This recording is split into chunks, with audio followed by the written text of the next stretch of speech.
Keve Manirambona na Kesi. Tubaha amashyi tubakire.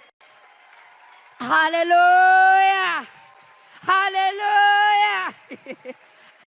Abishimira ko aposa atsinda nk'uko bikwiriye tuvuge ngo hallelujah. Amen. Turabakiriye muryango mwiza Mr. and Mrs. Keve Manirambona na Kesi. Hallelujah. Turabakiriye muryango mwiza. God bless you. Hallelujah. Yes, ashimwe. Dore ndabasuhuje.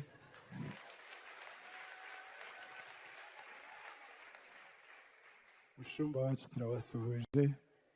Je n'umuryango wanjye.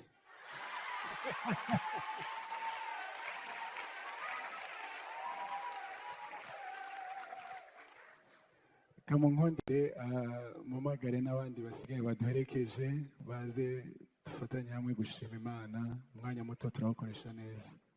Kamamagare mama wanjye, mama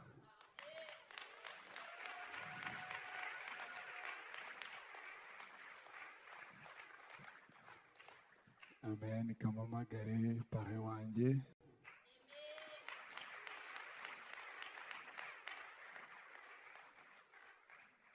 Hallelujah. Hallelujah. Turashima Imana rero. Ni byinshi ariko turagerageza kubihina mu mwanya muto. Pasarize ndagusuhuje. Yes, ashimwe cyane. Rero to cut the long story short, naje hano mu Rwanda 2016 muri October. Nza nshidikanya nzita ibirenge sa nk'uwarakariye Imana, nibaza Imana nagusabye biriya umpaye bino. Nsa nk'uwabaye disappointed, nzi ngo nyine byanze. So mpagize hano n'amakuru meza bari bambwiye y'ibyo narinje gukora, nyuma y'iminsi mike birahinduka. Bihindutse nisanga aho ntazi ukuntu ibintu bimeze, ntangira kubaza Imana, ni waranshutse ndashukika ko nabashe gusenga, ndabisengera ngisha inama bakuru, numva ni amahoro, ndaje none ibintu birahindutse. 2018 ndiko ndasenga, ubwo ndasimbutse, nibwo nasenze ndabwira Imana hejuru yuko ndiko mu bifatika, sa nk'uwumye, sa nkaho ntabona ibyiringiro basi byibuze mu mwuka ntabara, kuko naho nyine ndiko ndumva numye. Nabonaga rwose nta byiringiro muri areas zose. Ndasenga nsaba Imana inyobore akwiriye itorero. Nibwo Imana yanyoboye muri Noble Family Church na Women Foundation Ministries. Ntagiye mu madetail yose, ndashima Imana yanzanye munsi y'aya mavuta. Nibwo rero Imana yambwiye ngo kugiye kunyereka. Hallelujah. Narayibonye kuva nkikandagiza ikirenge hano,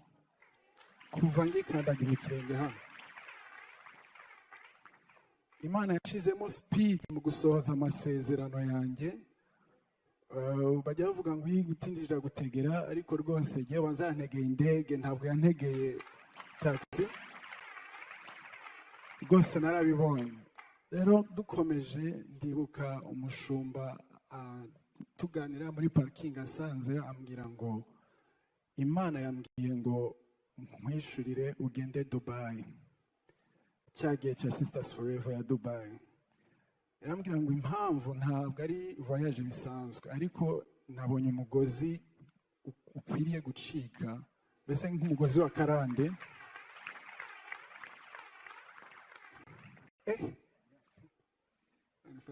Si ambaye museka ndiko ndifata cyane.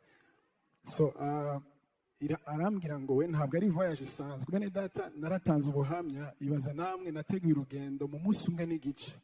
nari mbonye visa, nari mbonye tike, nari mbonye byose. Satani yari yagwanyije ariko aratsindwa. Ku munota wa nyuma ndagenda, ngarutse murabizi byabaye byose, nibwo nanone nagiye kongera kubona Imana yigaragaza mu buzima bwanjye no mu muryango wanjye. Biragenda bityo, mwarabibonye, nshima Imana mu myaka 30 impa imodoka yanjye. Abantu bakunze kuvuga ngo utangiriye uhereye kuri ya modoka imeze kuri, twe twahereye mu tumeze ukuntu. Ndavuga no kuri Imana y'umushumba ntabwo ijenjeka, ntabwo itanga ibintu biri simple. Nyuma yaho ibintu byanjye byakomeje gufunguka kandi muri speed. Ndashima Imana rero ko mu mwaka ushize wa 2024, haleluya, haleluya, Imana yongera kandi inyura mu mushumba wacu, iramubwira ko ngiye gukora ubukwe, imubwira n'itariki. Ndi mu bantu bakeya bateguye ubukwe batazi n'uwo bazabukorana. Itariki irapangwa, byose mbese bisa nk'ibirangiye, hasigara ikibazo cy'umuntu.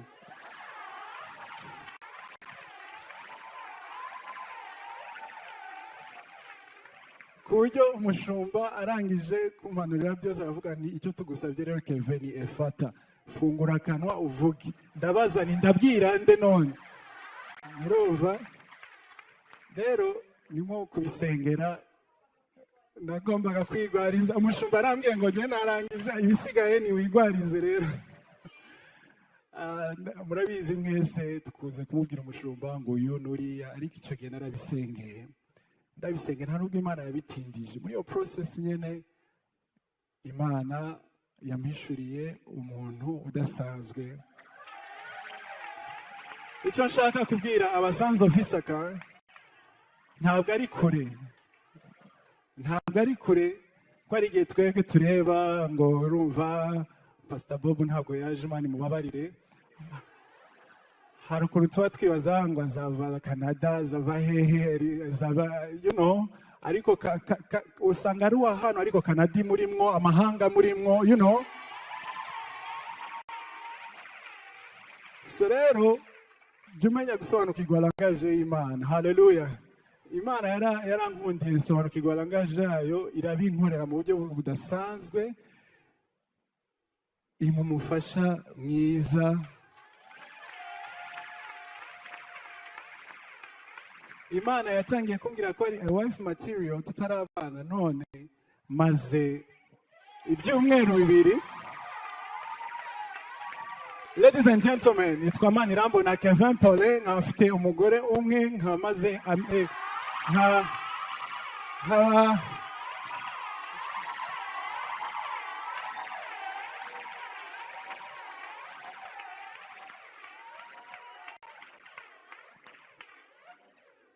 tukaba tumaranye amezi ibyumweru 3 dushatse, vuba ukwezi kurakwira. Haleluya. Ariko haleluya, tuzamure Imana icyubahiro. Haleluya.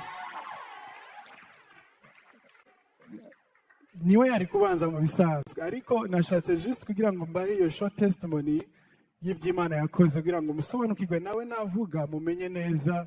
Haleluya, ishimwe ryacu uko ringana. Haleluya. Ntabwo twabivuga byose rero, ndashima Imana. Ndi n'umuntu wa mbere nshobora kuba ngo twarateguye ubukwe mu mezi 2 gusa, ariko mwarabonye iby'Imana yadukoreye. Haleluya. Nabonye ko binashoboka ko wategura ubukwe icyumweru kimwe. Haleluya. So bifa kuba ari Imana yavuze gusa.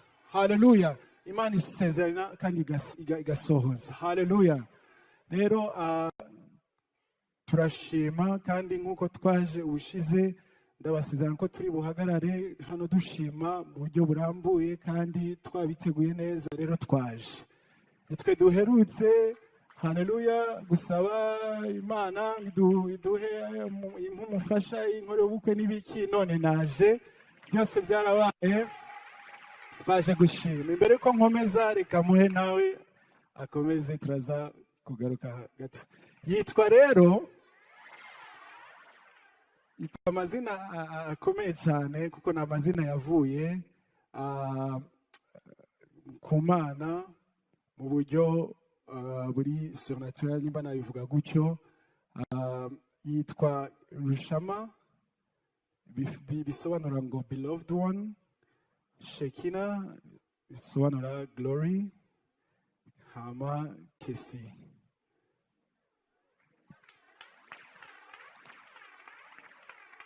Hallelujah. GI, hallelujah. Yes, shinge cyane. Ndasuje mu izina ry'umwami wacu Yesu Kristo. Umuntu ntiyabona aho bihera. Umuntu ntiyabona amagambo yakoresha ashima Imana. Ariko mu magambo make nk'uko yabivuze we yaje muri 2018 inde yavuze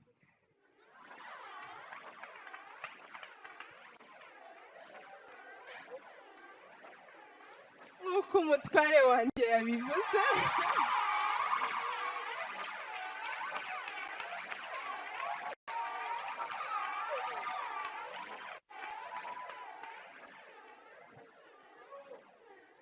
nk'uko umutware wanjye yabivuze we yaje muri 2018 njyewe igenza ninjira muri uriya muryango nari umukobwa usanzwe uje gusenga sinari nje no gusenga mu by'ukuri nari nje juste ndaza ntazi ibyo nje kumara ndaza ndinjira ndicara ndi umukobwa wuzuye agahinda kenshi n'umubabaro Imana ifashe mbivuge neza nasengeye kutarira ndaza ndicara hari ibyo nabanyuriyemo umwaka ushize ntanga ubuhamya ndaza ndicara ndasenga numva umubyeyi ikintu cyatumye ijambo rya mbere numvishe amatwi yanjye cyatumye nguma aha ngaha yari ari kubwiriza yatubwira ngo erega birashoboka gukiranuka icyo cyonyine nari nicaye hariya cyatumye numva nshaka kugaruka ntiyambwiye ngo birashoboka ko Imana amafaranga birashoboka ko iguha ibiki ibintu byose nyine abantu twe twifuza ariko yarambwiye ngo erega birashoboka gukiranuka nicyo cyatumye nguma aha ngaha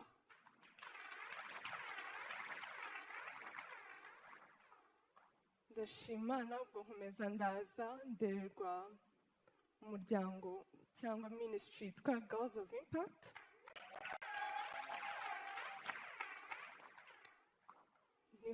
niho narerewe ndaza nca bugufi nemera kurerwa nemera kuyoborwa nemerwa gutozwa byose ariko muri iyo process yose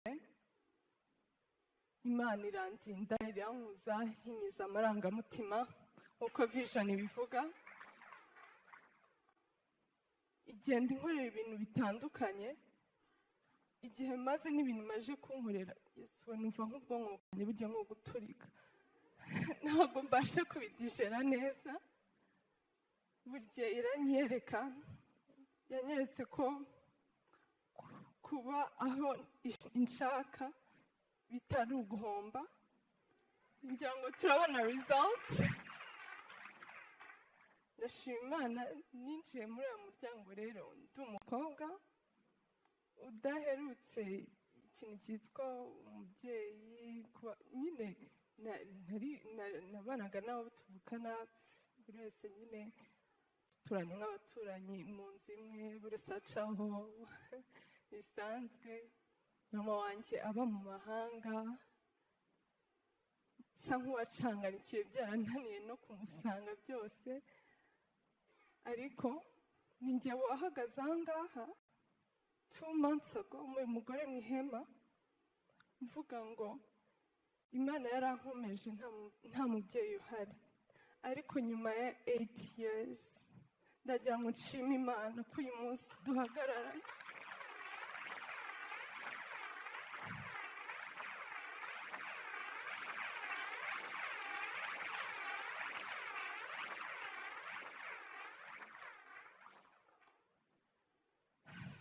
nyuma y'imyaka 8 hafi 9 yaratashye.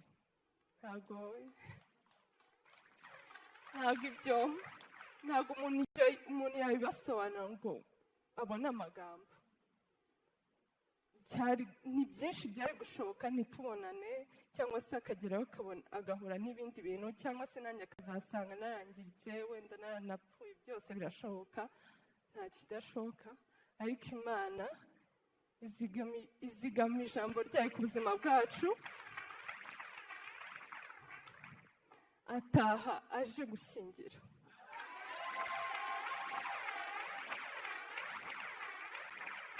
ese iyo mana mwumva twayivaho tukajya he koko? Twajya he? Mumbare imana ikora ibintu nk'ibyo, sinzi ntabwo twayivaho, kuko ibyo imaze kudukorera nta wundi wabidukora. Nta yindi mana yatwihanganira nk'uko itwihanganira, nta yindi mana yadukunda nk'uko idukunda. Hari igihe nayibajije turi gutegura ubukwe, ndavuga ni ikihe kintu wishigikirije ujya kunshingira, ujya kungira umugore? Tuvugishije ukuri, njye nawe Yesu tuvugane turi babiri, byave ujya kungira. Ni igiki wishigikirije? Nibiramuka bidaciyemo se tuzasebana, kuko niwe wanshingiye. Ariko sinjye nubaka, hari umwubatsi mukuru mu ijuru, kandi aposa akunze kutwigisha ngo turi aba missionaries mu ngo zacu. So I'm just a missionary. I'm just there to fulfill the plan of God. Sinzi ukuntu nabivuga, ndashima Imana. Sinzi cyane umuntu afashe nk'isaha yose avuga, ariko ndashima Imana yandeze nta umukobwa muzima mu ba Girls of Impact. Ndabashimira cyane. Umuyobozi wa Girls of Impact Jenny, ndamushimira nubwo yankomerekeje akamvanamo,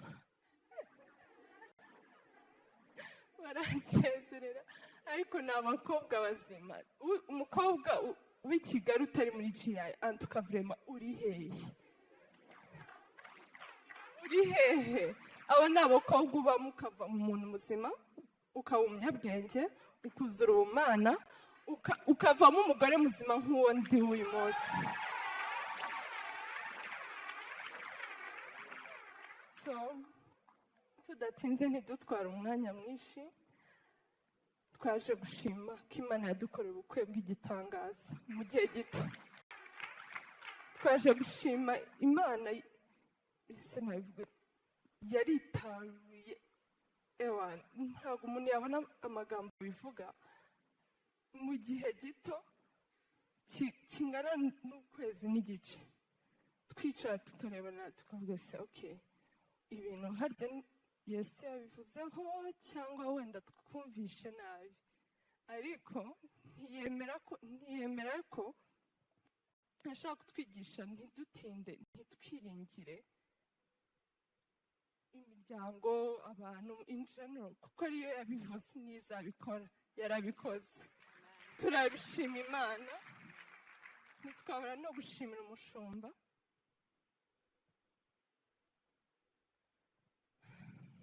Hari igihe utekereza ibintu umushumba akora, ukumva wakisiga nk'ibyondo ukiruka nko mu muhanda, ukumva urasaze, ukumva wakibarangura hasi. Ariko turamushimira bivuye ku ndiba y'umutima wacu.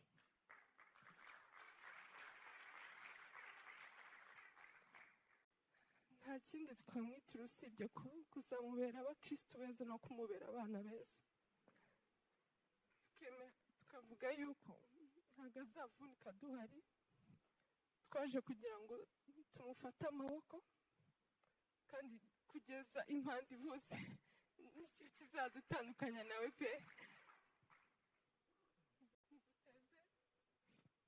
Duteze kuzaba kuri Yesu ntabwo duteze kuzaba ku mushumba wacu. Twagira ngo tumushimire tudatinza ababishinzwe.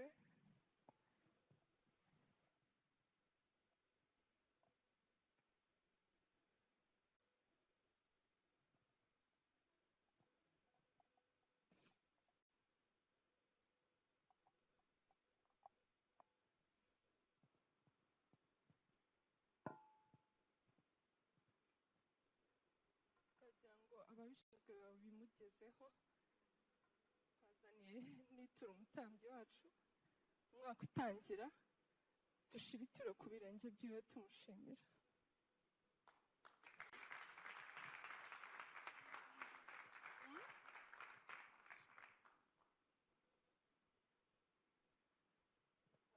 Amen. Haleluya, haleluya.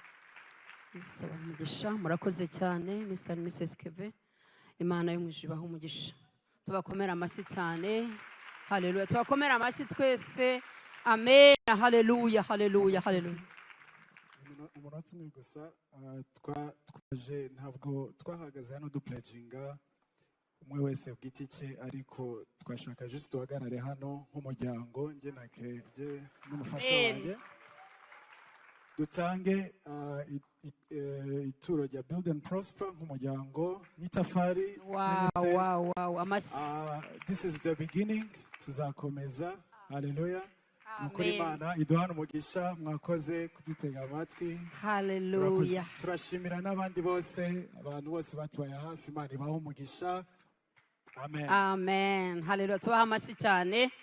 Murakoze cyane for Build and Prosper. Imana ibahe umugisha cyane nukuri abubatsi b'ubwami. Haleluya. Murakoze cyane n'ababyeyi babaherekeje. Yesu abahe umugisha. Duhagurutse twese. Haleluya. God bless you so much. Mushumba wacu abahesheje umugisha.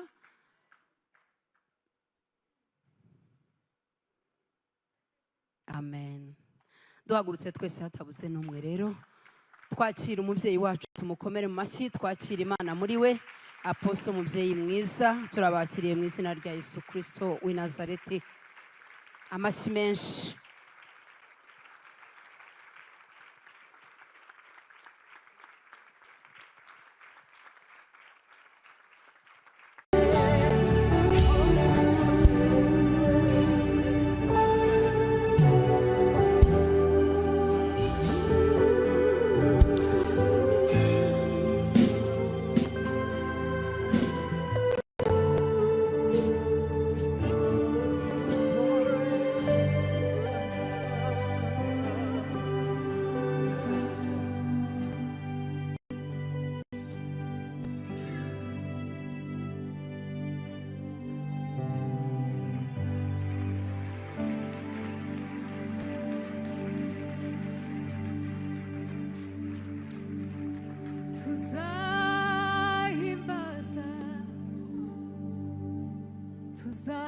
tuzanezerwa tubonye uwo mukunzi mwiza,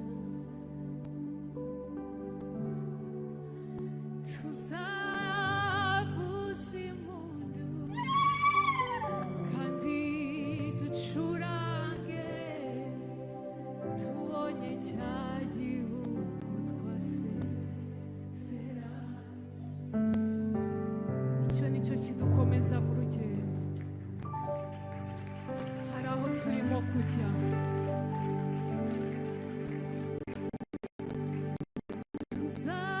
tuzahimbaza, tuzanezerwa tubonye uwo mukunzi mwiza,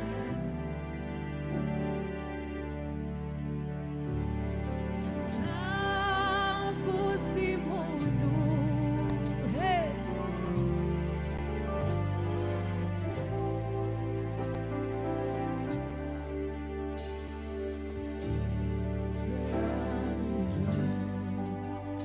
Tuzahimbaza,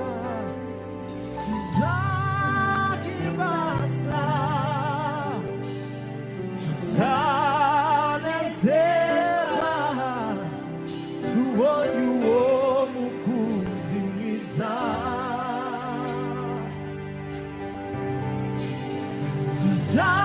tuzavuza impundu kandi ducurange tubonye ca gihugu twasezeranijwe.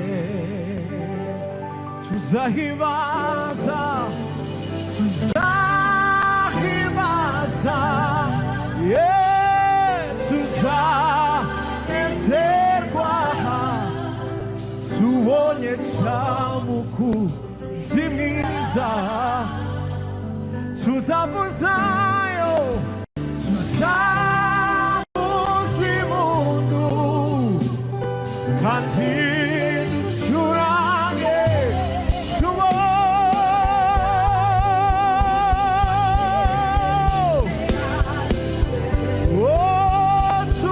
tuzahimbaza, tuzahimbaza, tuzanezerwayo.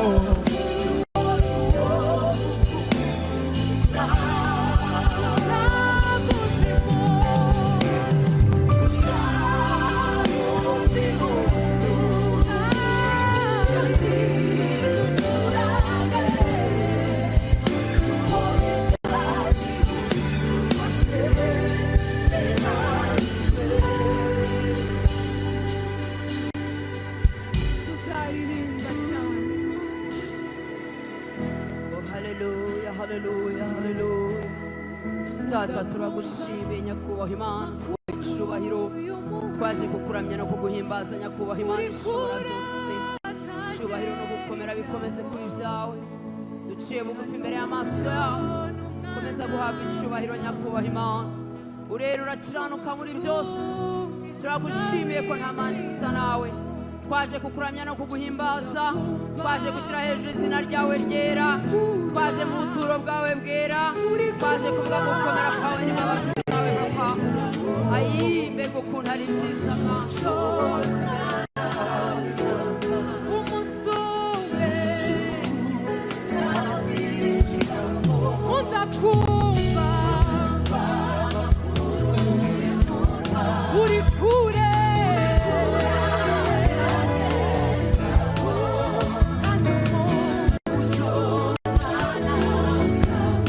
umusore. Oh, hallelujah.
haleluya haleluya haleluya. Data tuguhaye icyubahiro mwami w'abantu, turagushimira ku munsi wa 14 papa, umunsi wa 14, umunsi wa double portion. Turagushimiye, turaguhimbaje, warakoze mukunzi mwiza.